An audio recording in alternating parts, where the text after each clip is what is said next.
The big news coming in this Thursday morning. Former Apple CEO Steve Jobs is no more. Jobs died on Wednesday. He was 56 years old. Apple announced his death late on Wednesday night. Jobs had been battling with cancer and other health issues for several years. He had a rare form of pancreatic cancer. The Silicon Valley icon, who gave the world the iPod and the iPhone, resigned as CEO of the world's largest technology corporation in August this year, handing the reins to current chief executive Tim Cook.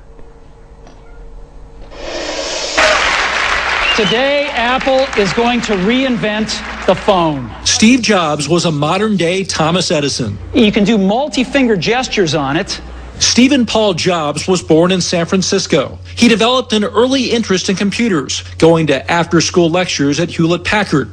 After high school, he attended Reed College, but only for one semester. At just 20 years old, he started Apple Computer in his garage with friend Steve Wozniak. We worked hard, and in 10 years, Apple had grown from just the two of us in a garage into a $2 billion company with over 4,000 employees. In 1985, Steve Jobs was forced out of Apple, but it turned out he was just warming up. I'm Buzz Lightyear, Space Ranger. In 1986, he bought Pixar Animation Studios, which later produced hits like Toy Story. He also started a computer company called Next. In a twist of fate, Apple bought Next, and Steve Jobs went back to work for the company he started. His second act considered one of the greatest CEO tenures of all time. It's called the iPod Touch. Who knew that a computer company would change how we listen to music?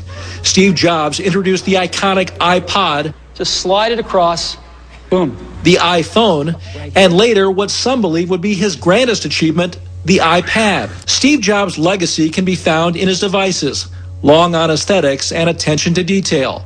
He followed his heart, and with his technology, we are calling it iPhone. Changed the world. Well, Apple is now a very well-oiled machine with Tim Cook. I think what you may miss in the future is the visionary. You know, Steve Jobs had the ability, the rare ability, to understand what consumers wanted before consumers realized what they wanted. He could sort of say, you know what, I think this is what people will respond to. The question is whether somebody can fill those shoes and really be able to gauge public interest before the products reach the marketplace. He's got a culture there that seems to have imbued that concept or seems to have gravitated towards it.